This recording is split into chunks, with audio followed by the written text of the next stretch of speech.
You never know.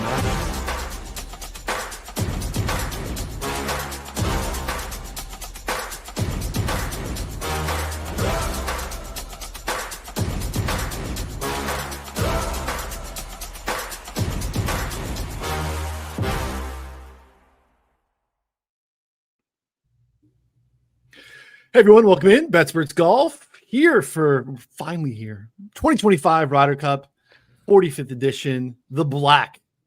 We've been talking about this for, I don't know, Andy, 18 months at least, maybe longer. I feel like every sort of, Tuesday show, or, Ron and I on Mondays, some sort of contextualize what happened previously, what's going to happen. Is this going to put this guy in the team or what's going on? It's finally here. The speculation is fun, and it's been long lasting since honestly Sunday. I think Sunday was 6-6, right, in Rome. So Sunday wasn't that bad. It was just the rest of the tournament that was kind of embarrassing. And yeah, it's been a while since I don't know. It feels like this is the first close one for a while that we might have on foreign soil. It just feels like, well, home team's going to get it done, and that's how life goes. And it's been kind of I think we've had 5, not blowouts, but 5 pretty convincing wins in a row. It's been since Medina that we've had a close one, which is obviously not a fun one to remember for us. But and that's kind of, obviously I bet on Europe. I've mentioned it 100 times. I got a bad number, apparently, is the jingoism is push the market out, apparently, which is just dumb. I might bet it again. But my hope is on Sunday, when we have 6 matches in the books, that are finished, and there's 12 more men out there on the 12 more men out there on the course. The result is very much up in the air. That's what I'm hoping for, because it has been a while. Obviously, with 12 points on the line on the Sunday, anything can happen, but it doesn't really feel that way for, I don't know, the better part of a decade now. Yeah, it's been a while. I think 11 years because of 13 if you go to Medina, because we had that off year with COVID, which is why we're on odd numbered years now. Yeah, I think Justin Ray had the tweet, like the last handful of years, whatever, the average margin of victory is like 6.6. So joining us, of course, the man who's been writing all the stuff up on the site. You got a betting preview, got a course preview. Ron Kloss, PGA Splits 101. What's going on, bud? Hey guys, great to be here.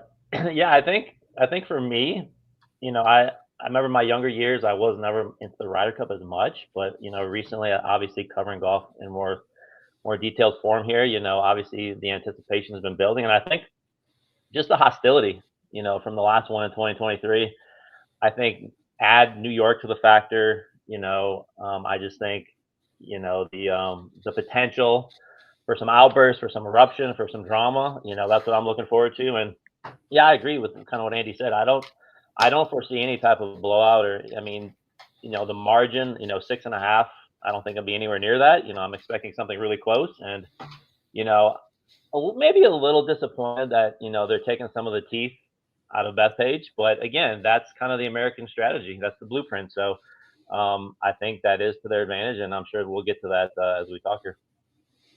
Yeah, I saw that yesterday with on the Golf Channel with Johnson Wagner talking about, like, and again, is play there a lot, talking about how, like, even the locals, no one's really seen this version of it. The rough is even cut shorter than they would ever expect, especially in any sort of competition play. So it just feels like there's less and less opportunities for a captain to manipulate the setup in the way, especially I guess on U.S. soil in particular, that like gives the U.S. a massive advantage. I know, Ron, you've done a little bit of work on, the U.S. does have an advantage off the tee. They do have a slight net advantage in terms of driving distance. If you go down the board, like, we each have a couple, little pea shooters with like Henley and Shane maybe. But the rest of the guys all pretty much cook it out there. It's just, you're talking about just like who's just a little bit longer. Part of it is we have Bryson carrying the water for us, and that helps quite a bit. Yeah, Europe actually has a slight advantage. when you just look at the That's raw awesome. numbers off the tee. So, yeah, no, but I'm saying no, they do. I mean, the U.S. has a higher median, so if you look at the median average, the U.S. has more up front. But yeah, it's just I think I agree with you. I think even from the accuracy perspective, if it plays like it's going to play, I definitely think guys like Bryson and Cameron Young have some advantage off the tee when it's played when the rough is short. And I mean, the missed fairway penalty, comparing to like the 2019 PGA is going to be so low, so the course is going to play very different. And yeah, there's a lot. I think looking at the numbers, the U.S. is definitely better with shorter irons, and I think that's what intrigues me about a Bryson and JT pairing, which we're hearing. I don't know if that'll happen or not, but with JT having a short iron in his hand, that's where he's at his strongest. And so, Europe definitely better with the long irons. And the U.S., another thing to consider is this is a par 70 course, and so you only have two par fives, and the U.S. does have a pretty distinct advantage in par four scoring, and so that's another thing to kind of keep an eye on. Yeah, the setup to me almost strikes me as like swing season boring. I hate to besmirch Bethpage Black, which is obviously a great course. That was a fun. What was it? It was a U.S. Open here in 19, correct? Or PGA. It was a PGA. Yeah, the PGA that Brooks won. Great course, but yeah, when you do this to this course and you take the teeth out of the rough, and it's a shortish course, and then the field is like, hey, who's all the best golfers, and then just the overlap of all the best golfers plus most of them hit the piss out of the ball. This is a putting contest, right? Like it especially in four ball, where it's just like this might just turn into what we call a putting contest when we get into some of those events that you have the really low scoring events, like when you see it Sony or something like that. And obviously it's quite different because it's match play, and we're not going to see, someone's going to 30 under here. Somebody, a bunch of scores aren't going to count, but it is going to it seems like it's going to come down to that. And that's probably the correct setup, because I don't know what Ron's numbers say, but just what I've looked at, the U.S. probably has an advantage on the greens. That said, that's the most volatile thing there is. So it's tough to say that the U.S. is favored because they have better putters. Putting's not terribly sticky. It can get a little wonky, and all it takes is a little bad around the green play or a couple bad approaches, and suddenly the putting is an advantage because you're not putting. Yeah, I mean, a couple other things. So fairways are also much wider than the 2019. I mean, those are like 24 wide fairways. These are much wider. I even read that some of the bunkers were even moved further off the fairways, over the last couple of years. So, I mean, they're just trying to take away any missed fairway penalty. So, and then, I would say, even though this course is shorter than it played, I think it's around 115 yards shorter than in 2019. I mean, it's still a long par 70. You're talking around 7,400 yards, and there's some beasts of par four holes here. And these are, I mean, I kind of, when I went through the course, probably looking at about 11 holes where you're going to be hitting an approach from 175 plus. So that's kind of where, if the U.S., depending on the pairings, if they can get some of those, Henley, JT, even a Ben Griffin, who's really good with the short irons, if they can pair those up with the right guys, I think that's going to be a big advantage. That was the other thing I looked at too and I've read that in your stuff and in other people's stuff, especially the way the odd even holes go, where you can definitely set it up where, hey, this is our better long iron player. He's going to play I don't remember if it's evens or odds that they'd have an advantage doing that. Obviously, I'm pretty sure the captains have a pretty good grip on that, but there is a good chance for just to be like, we have a guy who is much better at, these 200-yard approach shots on these long fours, and we're going to set it up so he gets most of the second shots in the, in the alternate shot in the foursomes. And I do think Europe's probably had a little bit of an advantage there with some of it. Like Ron said, we have some really good. I say we. Look at me. I'm a flip flopper. Yes, I love it. I know. I was not born in America, guys. Though I am European with a U.S. Citizenship at this point. But we, the Americans, do have a bunch of good wedge players. So same thing. There's all these longer approach shots on one, you almost look at it as two sets of holes when you're playing this, where you have, when you're playing foursomes, I'm going to have to hit the second shot on all the odd holes. You're going to have to hit the second shot on all the even holes. And, it's great to set up your good wedge players, but also these are 24 of the best players in the world. Like, everybody hits a good wedge. Yeah. Shout out to Data Golf. They have the cool little insight tab, and they've kind of laid out a lot of the distributions from an approach standpoint that they're expecting depending on who goes. Mm-hmm. I'll read the little summary that they have here too. Players who tee off on the odd holes will likely be hitting driver on every par 4 or par 5. So, you go first. Huge advantage even off of 1, where they've set up 1 for theatrics, where 1 is almost drivable for a handful, right? You could shave the corner and at least put it really close. Players teeing off on the even holes will also be hitting 7 par 4 or 5 tee shots, less than driver potential on both 2 and 6. Overall, the tee shots on the evens favor distance less than the tee shots on the odds. Again, all things equal, longer players teeing off on 1. There are 2 par 3s on the odd holes and 2 on the evens. Median approach distance for both even and odd are roughly the same, kind of in that 165 to 170 bucket. However, the even approach should be more in the little shorter range, 150 to 210, depending on the hole, where the odd player will face more of a balanced distribution with some more longer approaches, 200 plus approaches. So there's a lot of data in there. Shout out to Data Golf. You can check out down in their data.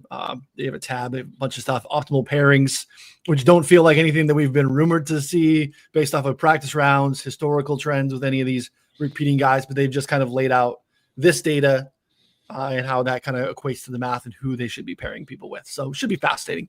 But I'll go back and I'll kick it to a different Andrew, for your European side, because you're very much keeping up as a for the Euros. Obviously, they're bringing back 11 of the 12. They're basically, you could argue that they're bringing back all 12. We don't even know. No way to verify that that's a different human being. Apparently, it's his brother. I don't know. We'll see. How much, in particular on Friday, as we lay out, Friday's matches and the foursomes to start. They started Rom Hatton, came with the Scandinavian duo of Ludwig and Hovland, then came out with Shane and Straka, and then Rory and Fleetwood. How much of that, in terms of those 8, those pairings, or even in that order, do you expect to be replicated on Friday morning?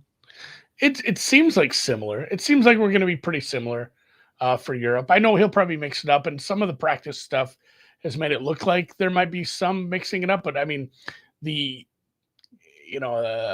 core groups that stick together from last time that they played both foursomes together, feels like that you just kind of have to roll those guys out, especially with the success. Well.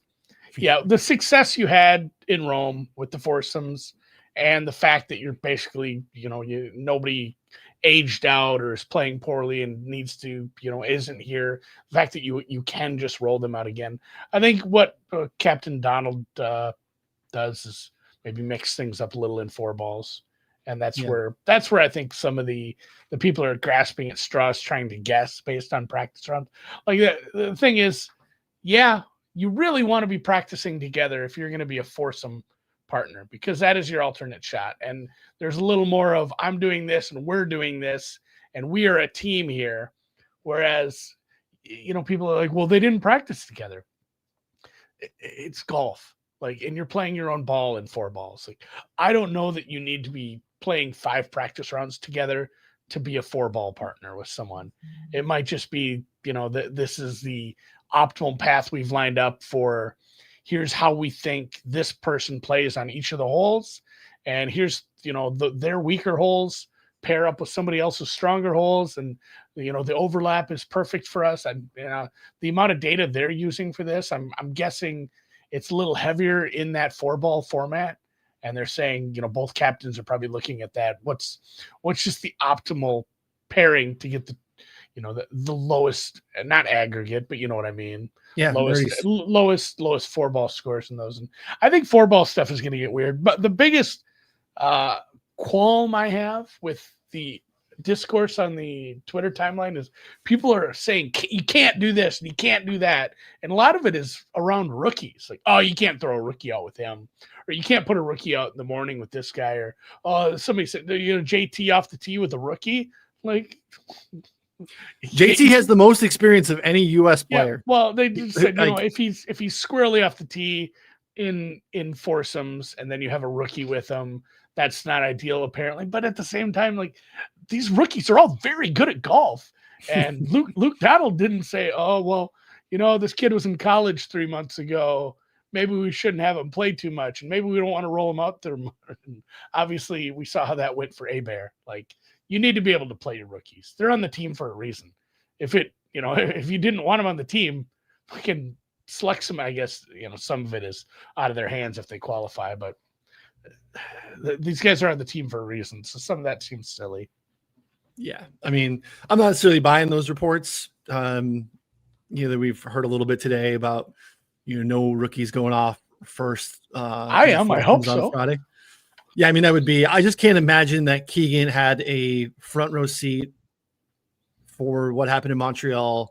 See how successful Scotty Scheffler and Russell Henley were together. How much that makes sense as a pairing. To just say, hey, Henley, because you've never played in a Ryder Cup before, we're sitting you this time. So we have to kind of lean on it. That's actually one of I asked you both to kind of come with 3 things today to kind of discuss storylines, whatever it could be. And that's actually one of the things I'm fascinated with on the U.S. side is how do they approach this current form situation, which a lot of the best current form players are rookies, right?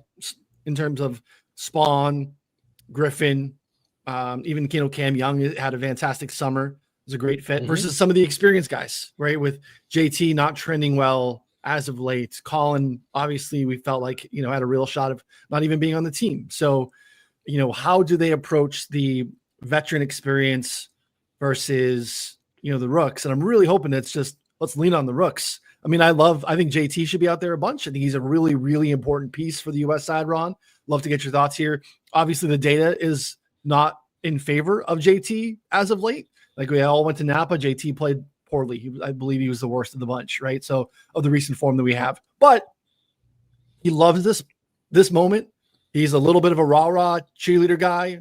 And I think he's a really important piece in terms of the U.S. having to win, is they need to get at least a median to above average outcome from JT, I think, to really be competitive here. Because I think he's going to be playing, I would think, probably at least 3 to 4 times. We'll see what ends up happening there. But what are your thoughts on, experience versus the rooks on the U.S. side? What do you want to see happen? Yeah, so for me, experience, especially in Ryder Cup, I mean, you can extend that to match play in general, but experience in these types of environments just trumps recent form by 100 times. So, it's, the Pro Core, I'm not, yeah, he wasn't great, but look, it's been weeks since then. These guys have been on the course for a while. They've been with each other. I think you have to lean on JT, especially early. That's what had me so excited about hearing. I mean, if he and Bryson goes off on that first tee, I think that's, you're looking for energy. It's early in the morning. Get it all started right. I think those two, kind of work with each other so well with their skill sets. And so, yeah, you look at JT, his career team record in match play is 14-4-4. So not as great in the singles, but I just think he's, and yeah, some people would like to say, Spieth was responsible for a lot of that. Spieth's not here. He's going to have to play with somebody different. But I just think his overall experience, and again, if they can get him in a situation where he's the guy hitting, those short wedges, I think that's the most beneficial thing. And just going by what you said, kind of looking at the U.S. rookies versus the veterans on the team, one of my big things is kind of widening that out and just looking in general at, you have a U.S. team that's much younger, 4 rookies, and then you basically have the same European veteran team that, played 2 years ago. And so, I think when you look top to bottom, I think Europe, their back end, you look at some of their guys, like Erasmus Højgaard, he's kind of a boomer bust player. Same thing with Justin Rose. Like, Justin Rose will pop for a couple weeks and then he'll just be awful. I mean, you can say the same thing about Sepp Straka. I mean, he's in the top 5 or he's like missing the cut badly. And so I think that's one of the big things for me is in a Ryder Cup, you want consistency. You want guys who are playing. Maybe they're not, hitting a boom week, but you don't need that in a Ryder Cup. You just need someone to be consistent.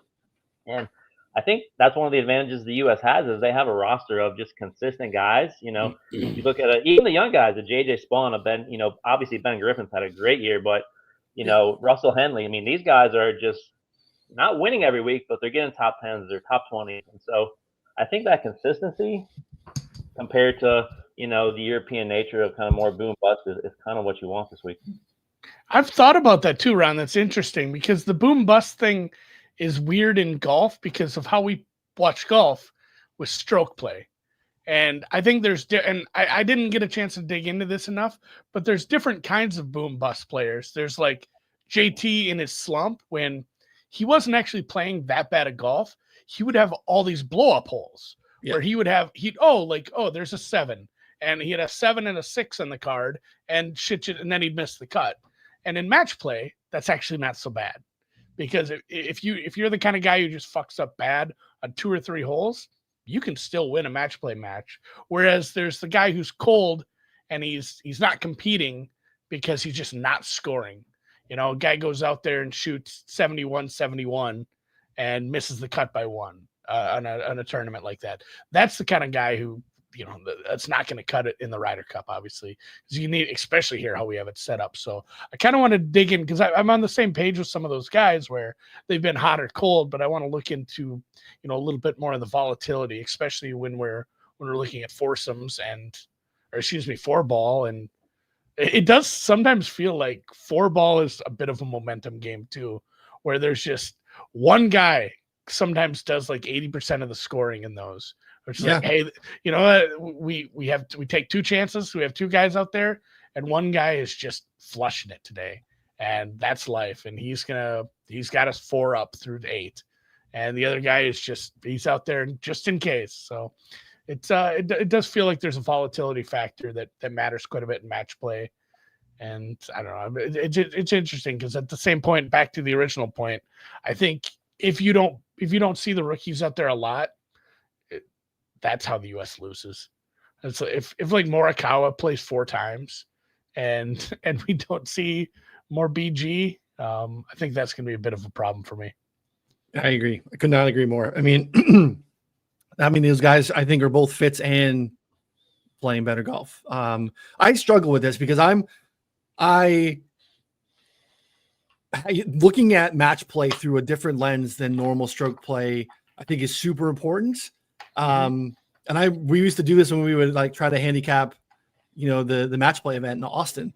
And I would always really push back. Hard. Yeah. It's so hard, but this is even more of a different dynamic. And I just don't give much credence to your historical record in these things. I just don't think it really matters all that much. The context of it is so out of place because look, if you get, this is part of another reason why like Henley and Scotty make so much sense. You're going to have chances are you put Russ off the tee on Russ's tee shots. Russ is going to be Scotty's playing first on that second shot. The pressure that Scotty puts on you from his long approaches or his just ability to like pin seek makes the second shot for the Euros a completely different strategy because you have to be then reactionary to what happened. It's match play. I'm not trying to play for my cumulative 18-hole score for 72 holes. I have to go win this hole. And Scotty just planted one. So I can't play to the fat part of the green and try to get up and down for par. I have to go pin seek. So when you start to think about how it plays itself out in strokes gain data or win-loss records, to Andy's point, you just got boat raced because, like in Rome, like Fitz went bonkers on like the front with Rory that time. Rory was just kind of hanging out and Fitz is going like birdie to start. I don't even know who they played, but whoever they played, that guy's taking an L in his historic Ryder Cup team play. And I don't even know if they played well or not. It just didn't matter. They got boat raced by Fitz just sinking birdies like crazy. So I'm less likely to rely on previous win-loss records over a small sample for 3 days 2 years ago. Like that stuff is, again, part of it is like, I don't mean to poo-poo it because we're so excited for this event and we have to kind of grab onto anything we can, who's practicing together. I just think that stuff matters a lot less, in my opinion, because it's not super predictive. Yeah, it's tricky. Andy, one guy for the U.S. side That was Played Morikawa and Xander, just like 5 and 3. Yeah. And I mean they even came back a little, I think, and it was still over early. And then real quick back to the match play stuff too. I will push back on the record stuff.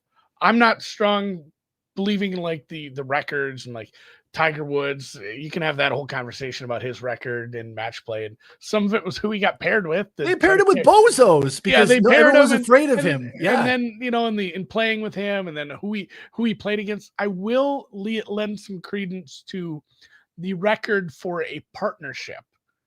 Sure. Mollywood and just some of these teams that like they played together like 5, 6, 8, 10, especially the long-standing partnerships, and they just played well together. Like that I can give some credence to. But yeah, the same thing. It's tough because it's like, who did you play against? And you talk about that. Name some of those. Like sometimes the bad record's just like, well, you went and played against their best team like 3 times over the last, couple years, and such is life. Just a lot of variance in that. I agree with you. Even I would say that too is, again, probably even more of a small sample, just in terms of historical teams that have played, repeatedly. But again, we have limited data here to work with, so we're trying to grab anything that we possibly can. I was asking you too. The U.S. had one guy played 5 matches in Rome. Do you know who that was? Without cheating. I don't think. Oh God, he's not here. That's the trick, isn't it? Ron, do you know who it was? Do you know who played for the U.S. all think 5 times? Max. Captain Max was the only guy. Scheffler sat on Saturday afternoon, just in one of the long list of egregious decisions by Zach Johnson to keep Scheffler on the bench. I cannot imagine Scheffler sits at all. It makes no sense. A fireable offense. But I think we would have even thought that in Rome. And I just remember the time, like, what are we doing here? And again, I know he's coming off of getting boat race 9-7 in the morning session. Yeah. But you put him back out there and try to figure it out. And, Ron, I saw you did make a play yesterday, Scotty, to be, most point scorer. And part of it is also part of that game is figuring out who's going to play 5 times. Rory was the winner of that market. Last time out was one of 2 Euros that played 5 times. Hovland, who at the time was peak Hovland, and he continued peak Hovland play in Rome. He's never sat out a session. He shouldn't. No, it's two cups and 5 sessions. Honestly, wouldn't be surprised if he played 5 again. Yeah, I think he plays 5. Ron, anyone else do you think plays 5? Scotty, I think we agree. Rory, I think we agree. Like you said, even Rom sat one time, and Max was the only guy for the U.S. Yeah, just really quick on Hovland. That's why I just took him. Some guys in our Discord have been talking about top Scandinavian, and you look at Aberg's like plus 115, Victor's 120. I agree with you guys. I don't think Victor sits again. I think he's more than proven himself, in these types of competitions, and so I definitely agree with that one. For me, I'm not saying he's going to play all 5 or that he should, but Bryson, to me, Bryson is like the X factor to this whole thing. I agree. With the comments, even the whole Brandel comments, part of me wonders if that was on purpose. Like, did Keegan tell Brandel? No, that's probably not true because Brandel says anything about anything whenever he wants to. But something like that to motivate, and then the next day we have the whole team, basically surrounding Bryson, telling everyone how great he's been, and I have no reason to not believe that either. And so I just think the show that he brings, even in some of these videos of him going for the green on the first tee, that's just going to be amazing if he's actually driving the green. I mean, can you think about, I don't know who he'll be paired with, on the European side, but if the U.S. starts off like that, and part of me wants him to play all 5, especially if he gets rolling in that first round. So I think to me he's kind of the X factor, and he's a guy who I'd probably say he plays 4 matches. But it'd be really interesting if he keeps winning and they just keep putting him out there. The Brandel stuff, I mean, this is a Brandel friendly show. I think we're pro Brandel. He likes the rabbit hole. He likes data. I mean, Andy's not co-signing. I appreciate the authenticity. I'm not saying that I support every statement that's made or comes out of his mouth. It felt so out of pocket. My mouth dropped watching it. Even for Brandel, I'm like, even for Brandel, he was ready. That was in the holster. He was fired. That was not bots on the YouTube channel. It was aggressively confrontational. Like, this is gonna there's no way you can say that and it doesn't get back to him. Like, and it was just so out of pocket for it was really strong. I agree, Ron. I think that we should see Bryson for all 5 for a multitude of reasons. The driver is an absolute weapon. He can get white hot with the putter, and he is whether we're like pro Bryson consuming the YouTube content along with the bots or not, like that crowd loves Bryson. And for this event, that matters so much. Leaving him on the sideline for any events or any of the matchups, I think is a mistake. That would be something. And again, I'm going to be very pro Keegan throughout. That would be one that it would be really hard for me to back Keegan. And this whole, you can't put Bryson in alternate shot. I don't understand. He's got to go off the first tee Friday morning, 7:10. He has to be the first tee shot. I think he has to play 5 times. And that was, if you go back to 2023, that was one of their faults. Everyone talked about how there was no life on the team. Everyone was just kind of walking through the motions. And they had jet lag, Ron. I don't know if you heard. They had jet lag. He's the perfect answer to that. Yeah. That was the thing, Andy. That was one of Zach's complaints. Is the guys were struggling with jet lag. And they've been there for a week and a half. Yeah, they go overseas all the time and play. It's wild. Anyway, Zach's going to catch deserved strays throughout, I'm sure. So, but yeah, what are your Bryson thoughts, Andy? Yeah, he has to play. I think it's one of those two where I don't know if it works or not, because Bryson to me is one of those guys where it's either working or it isn't. As we've had, his US Open wins where it's like, holy Christ, it's working and he's making his putts. And he's, low key one of the best putters in the world when it's on. Mm-hmm. And then, we have the, some of the Augusta stuff and times where it's just been like, hey, maybe club down a little there, buddy. You just don't have it right now with the distance kind of regulation and some of the accuracy. Obviously, with the lower cut roughs, maybe it's not as big of a deal, but I think you roll them out on Friday morning, and if it's like, this wasn't as good as I'd hoped, and you don't have to play them 5 times. But you have to see what you have. It's like a rookie quarterback. You got to see what you got, and I'd really like to see what you have if I'm Captain Keegan. So if Bryson's not out there on Friday morning, I'd be kind of surprised. He seems like correct me if I'm wrong, because I feel like it was backwards of what we thought we would see. It is foursomes in the morning. Yep. Yeah. He's a foursomes partner for sure. Put him out there. So I would be surprised if he isn't. If he's not, that feels like strike number 1 against Keegan. And then we will see, 2027 Captain Phil, which is supposed to be this year. I don't have a lot. Yeah, this would be Phil and Poulter. I mean, Phil Poulter would have been electric. What's the longest a captain has? It feels like the turnover is pretty heavy. Yeah, I want to say it was maybe Tony Jacklin back in the day for the Euro side. I think did 3 in a row. 3? I don't quote me on that, but I think that was the case. That's where I'm at too with Luke, where if he wins on foreign soil, you absolutely give him another run in Europe. But if you want it, you get a third one. Such as that's how life's going to work here. So yeah, they don't have a layup Irishman. I mean, Rory's come out and said he doesn't want to be a playing captain. GMAC is still in, the live circle. So we, the live Euro rider, there's so many potential with Westy, Sergio, and Poulter, Stenson, GMAC. The Euros have a bunch of guys ready to come in and be they're in perfect captain stage. I just don't know.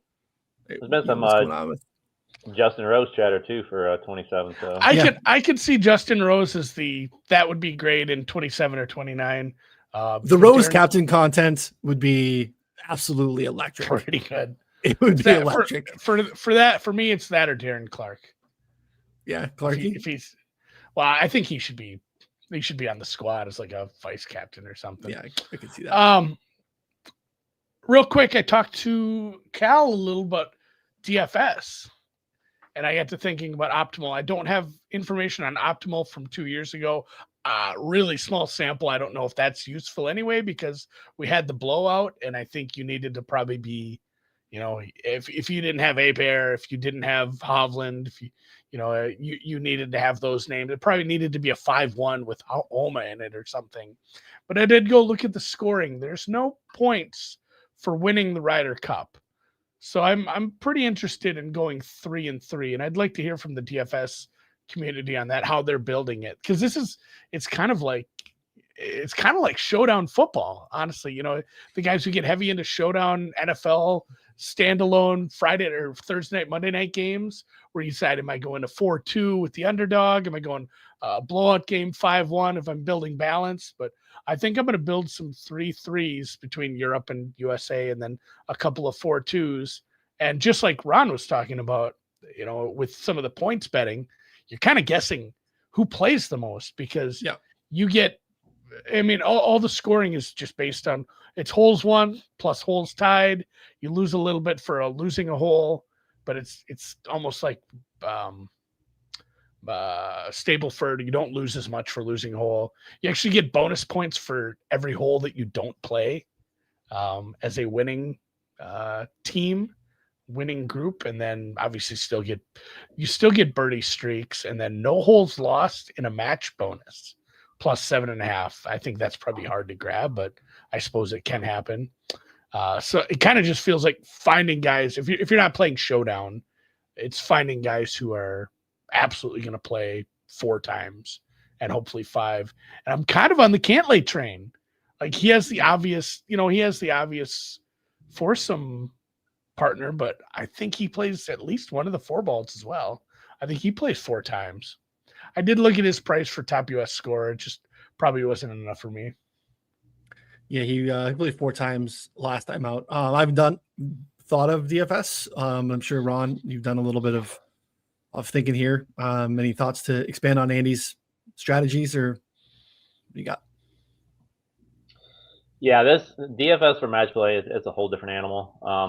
So yeah, like what Andy was talking about, I think a big one most people might not realize, but when you look at the holes not played scoring, it's 1.6 points you're gaining. So if you can kind of, I know Scheffler obviously is the highest price, and when trying to play Scheffler a captain and trying to fit other guys in is difficult. But that's something you just have to consider is, you got some of these guys who, they get hot and they end this match, with 4 or 5 holes left to play. That's one of the keys to kind of winning one of these contests is, kind of adding those hole not played kind of scoring into it. And so, but yeah, just in general, kind of when you look at, the captain thing, just again, adds a whole new level of strategy to the whole DFS thing this week, because you pretty much have to select a captain that's going to have as many match opportunities as possible. And so, if you can find a lower price captain who's playing maybe at least 3 matches, I think that's one of the keys to kind of unlocking higher upside lineups that can, kind of fit in more of the elite options. And so, you kind of look down the board a little bit here at some of the pricing, and I think JT is only 7,800. He's kind of in that lower range. Even a guy like Cantlay sitting at 8,200. And I think we can agree Cantley's probably going to play 4 matches. I don't see him playing less than that. I think, if Keegan goes back to the Cantlay-Xander pairing, which obviously has worked pretty well for the most part, I think that's a great value option. And then another thing for me is just how much, and I guess we'll find out tomorrow for the actual pairings on Friday, but how much is Keegan actually going to trust Ben Griffin? Is Griffin going to be out there on Friday? Because if he is, like, he's at 5,800, and I think Griffin has been one of the hottest players in the world, especially if you look recent form. And so, if Ben Griffin can get 3 matches and you put him as your captain, I mean, you're unlocking a whole lot of upside, on the kind of the top of the board here. So there's, you may think there's only 24 players to pick from. Everybody's going to have the same lineups, but you can get really That's creative. where the captain stuff helps with that. That's why I like Yep. that they are doing the captain stuff like they do with Showdown, because that creates another level of not getting duped. Only one guy didn't play 3 times on both squads last time, and it was Ricky, who just played the 2, and he had the stomach bug. Yeah, the shits, so he couldn't get out there all the time. And still, I bet on him for his points total was so low, and he had the partnership was going to be there, and I bet him over 1.5 points scored at a pretty decent price, and the fucker got diarrhea. Which egregious concession on the final hole to Tommy too, to not make Tommy make a putt to win the. I mean, just we gloss over that historically, but it's to win the cup. You make the putt. I'm sorry, I don't like. I'd forgotten about that. That was gross. Let him pick it up. It was gross. It was gross. Yeah. So Ricardo, not a good look. Yeah, he's the only one. There was everyone on the Euro side played at least 3 times. Rose, Straka, Bobby Mack, Lowry, Højgaard, Fitz played 3. And I think you could see that again. Now, Fitz is a fascinating one. And I want to get your thoughts on Fitz. Ron, I'll start with you, because I'm sure I haven't looked at it, because, again, I just poo-pooed the entire thing looking at historical, winning records. Matthew Fitzpatrick does not have a strong historical match play record in the Ryder Cup. But Matthew Fitzpatrick is probably playing the best golf of anyone on the European side heading in. Fitzpatrick played really well in the playoffs. Again, he was hanging so far back, didn't make it to East Lake, but has continued to play on the Europe side since the season has ended, and is just contending top 3, top 5, top 6, playing really, really, really good golf. Seems to kind of be on the other side of some of the stuff that was lingering at the start of the season here. What do you think about Fitz? Do you think he's playing 3 times? Do you think that are you worried about his historic record, which is I think pretty poor? Yeah, so he is 1-7 as his career Ryder Cup record. You look at his career singles. So again, throwing in kind of the Dell match play, he's 9-15-1. So yeah, okay. And then taking your point into consideration, his strength, he's always struggled, and he's another rabbit hole guy. We even have talked about different things and things we can add. He admits his approach game is his weakness. It's been for a while, even pretty much since he won that U.S. Open, in Massachusetts. There, he struggled big time on approach. Now, he got a different coach, different swing coach, and he's kind of been as hot as he's ever been. But his strength, again, is long iron play. He's never been a guy who's been great with his wedges. And so, I kind of think pairings are going to matter for him as well. But we all know how hot he can get with the putter. He's one of the best around the green players in the world. And so I think he's a guy who, maybe for me, kind of like Bryson on the American side, he might be the X factor for Europe. If he can maintain his level of play, what he's been doing recently, he's driving the ball great at the moment. Looking at his scoring, he's gained over 3 strokes around the green in his last 3 starts. So I think he's a guy, even in DFS, kind of a sleeper. I think his record, people, don't know how many people are exactly looking at that, but may come in for DFS at a lot less ownership just because of that. And so, I think he's a guy who can kind of swing things one way or another for that Europe side. I'd play, again, having not looked at the DFS stuff, I'd be playing Fitz. He played 4-ball with Rory twice last time. So you'd expect that pairing to go again, I would imagine. And because they went 5-3 against Morikawa and Xander. They lost 1-up to Cantley and Clark. And then he lost his singles match 1-up on the last hole to Max. But again, he's paired with Rory, right? It's the same thing with trying to find ways to, guess, is Henley going to be the guy paired with Scotty? You're going to get bonus points by playing Russ because you're going to get this Scotty wins too. So I think that is the interesting part of DFS is if you can look at it. Well, I could take both these guys and they play together, and then I get double points if they. Well, you almost can look at, hey, I can get Scotty for 4 matches if I can predict his foursome and 4-ball partners, and they stay consistent with it over 2 days. Yeah. We can't replace Scotty, but we can build him in the aggregate. You can take that and get the points. It's like when they, the one and done contests that would let you use whoever you wanted for Louisiana. What's it called? The team camp competition. So basically, like, you could use Rory twice by picking Shane, and Right. you would get Rory's points down there as well. So I've been spinning in my head a lot about this DFS because it's complicated. So I built a lineup, and like I put Hovland and Abear in. I'm like, do I want to do that? Like, they probably, they 3 matches minimum each, probably 4. Probably 9 matches between them, but like if they lose 2 of their matchups and they were a strong team, I'd want to put one of my strong teams against them. They played together 3 times in Rome. Yeah. You could get really beat up. So it's a big inflection point there. It's a big leverage piece if you want to do something like that. I'm just not sure that's optimal. I'm gonna have to really rack my brains. It's nice that I have an extra day, because I just don't have time for this shit today. I got an NFL podcast later. I've got to figure some stuff out. I got all day tomorrow to build some lineups. Yeah, they went out both times. They obviously went out early on Friday last time. They were the second group out, and then they went out both times together on Saturday. And all they did, just looking at what they did on with the foursomes, is they just flipped the groups. So they sent the same groups out on Thursday and Friday. They just flipped the order.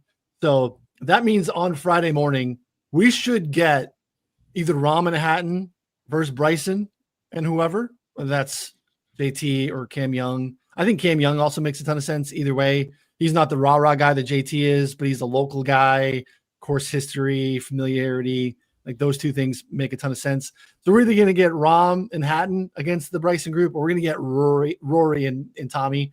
And I don't know about you guys. I want as much Rory and Bryson as possible.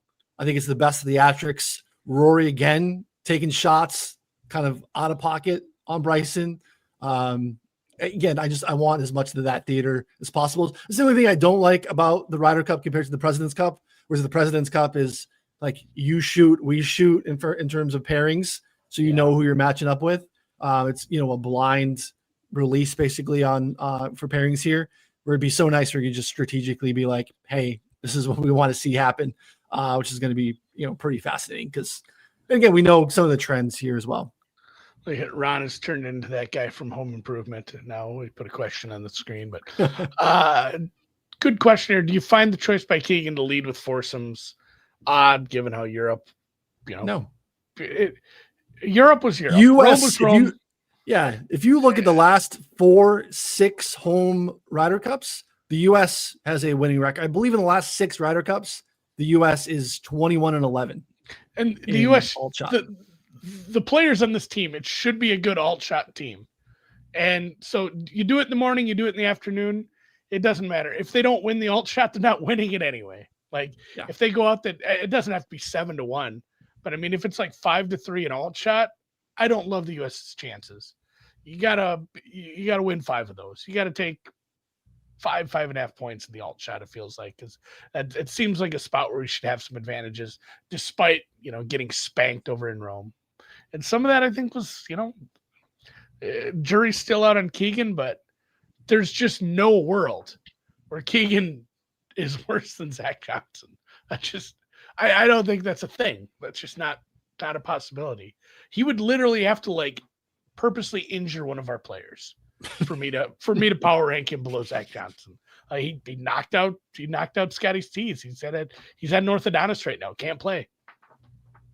I mean, Keegan does run hot. I don't think he's going to throw hands at any of our players, but he does run pretty hot. So, speaking of, do you think we'll have drama? Everyone's brought this up. It's like, oh, it's on Long Island, and like, how Long Islanders are. It's like, well, the tickets are also $1,500 a piece. Feels like it's just a lot of CEOs from around the country that are there anyway. I don't know if it's all of Long Island that's showing up, guys, but we had the caddy stuff last time with God. Who was it that mixed up with? It was Rory and Kava. Kava, and then it was afterwards too. They were yelling at each other in the car park, which is what you call it when you're over there.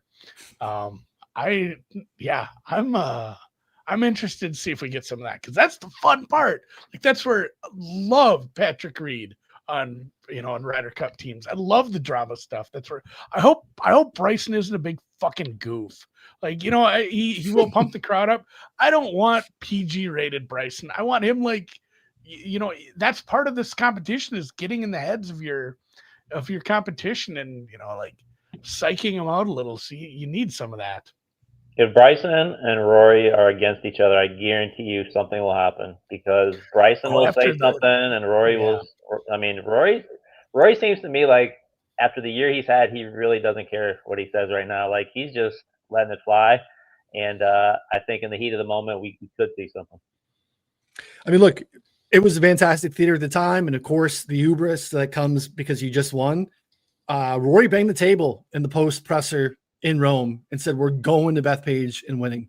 That's the thing that matters in terms of, like, the only things that matter to him anymore. These Ryder Cup events that he, again, had poo-pooed in years past as being an exhibition. And then we saw the emotion, after what happened in Wisconsin when they got boat raced and he was terrible and he was crying and was just talking about how much it mattered to him. So he's laid the gauntlet down a little bit here. So, yeah, I mean, we're going to get theatrics. I mean, you see it in the first hole. This is why we love this event so much. First hole Friday morning, and like Vic chips in from the corner of the green, and the crowd's nuts, and the players are amped up, and like we just never see that normally. So there's just so much more of that. I don't know that we're going to see. I mean, I don't know if we're hopefully not seeing any arrests or any insanely offensive things. But again, like, the Euros have been practicing with the headsets, the VR headsets, and trying to replicate that, which I think is just, I don't know. I think if the U.S. did that, Keegan would be getting dragged for it. But, Luke is untouchable right now. They won. So, everything they do is the right answer. So, someone like Andy is going to carry Luke's water instead of saying how silly that is. But if Keegan was doing it, Andy would be on here and be like, "Did you see the VR headsets? This is so stupid." But, here we are. I'm fascinated by the juxtaposition of Andy coming on this show and just dunking on Rory any chance he gets. And he's caping up so hard for Rory in the Euros this week. I can't wait. I would love to see Rory be the problem and the reason that the Euros don't win. And Andy has to come on the show and apologize for his boy. Rory, I think Rory could have taken Joe Cava. He was old. Like, Cava's tough looking. Cava's got dad strength coming out. Like, he's just. Rory's got drunken Irishmen. Northern, like, Rory grew up during the Troubles, man. He was like 10 when they signed the Good Friday. Like, I'm sure he was probably in a private Catholic school, but yeah. Rory works out. He's a little jacked. I don't know. Let's see. Plus, it doesn't matter what happens. If anything happens and there's a fist fight and Rory's involved, coming out of frame, out of nowhere, is going to be this 300-pound bear with a beard. Shane's right there. That's what I had. I wasn't a huge guy, but I always had friends who were big. That's how you win bar fights, people. So I hope there is some drama with that. That'll be fun. My three hopes are obviously Europe wins, a close one. There's drama, and I want Keegan to cry. Which I think win or lose. That's I think Keegan cries either way. Cash it. Yeah, Keegan cries either way. Ron, what else you got? Anything else you wanted to share or talk about? No, I mean, going with what Andy said, I think the U.S. wins a close one. I think something like 15-13. I do not see any kind of margin, that's wider than that, or at least much wider for either side. So, I think this is about as close as you can get, just straight down the middle. And I think the home course advantage, I think, will kind of be, and Bryson will be kind of the two deciding factors. Yeah, I'm going to buzz through a couple of different Ryder Cup markets here. I think what point score, Scotty at 5. I think Rory's like 9 or 10 in some spots. Like, I feel like if you're a pro Europe, like betting Rory to be the low point scorer again probably makes a ton of sense because he's assured 5 matches. And if they're winning, the big dog's getting it done. There's a parlay. I think it was at Bovada under like the special shit where people can ask for whatever they want and get it. But there was a Rory is point scorer for Europe, high point scorer, ties included, and Europe wins was plus 650. I looked at that for a little bit because, that obviously some heavy correlation. Yeah. So I'm seeing, not every book posted here, just looking at the Gambly odds screen, but, Hard Rock, unfortunately, not available for everyone, and your stakes are pretty low. 10-1 on Rory. So straight up 10-1 on Rory to be your top point scorer. You can get Scotty is significantly short. He's still 550 there, but he's down to 3-1 in some other spots. So that's kind of a fascinating one. Again, part of it is just trying to make sure you ensure that they're going to play. Top 3 tournament point scorer, Scotty plus 120, Rory plus 215. Feels like a really good look. Bryson at 280, Rahm at 310 to be top 3 point scorer. You get top 3 point scorer. Scotty minus 165 to be top 3 on the US side. Feels like some juice worth laying. You're probably not going to be able to lay much. But again, he's the only one that's, minus odds. And again, he's got to be playing 5 matches. So you feel pretty good about Scotty finishing top 3. He was tied for 7th on the team last time. Yeah. Well, he only played 4 times and got boat raced. So yeah, those are some top Euro top 3. Rory's even odds plus 100 to be top 3 point scorer on Euro. Great bet, I would think. Regardless of, he's going to play so much. I will say, kind of final note of warning: if you are betting into some of these markets, keep an eye on it. There's some funny wording around some of them. Make sure you know the rules. That should always be something you're doing. But the way Bovada is phrasing these points, it's like over. Remember that you can score half points, I guess. Right. Because they are giving you a two-way market that says over 1.5. What does over 1.5 mean to you? I mean, you got it. 2 is it's got to be at least 2. 1.5 is dead. So that one seems pretty straightforward. But then you have the ones that Bryson is over 2.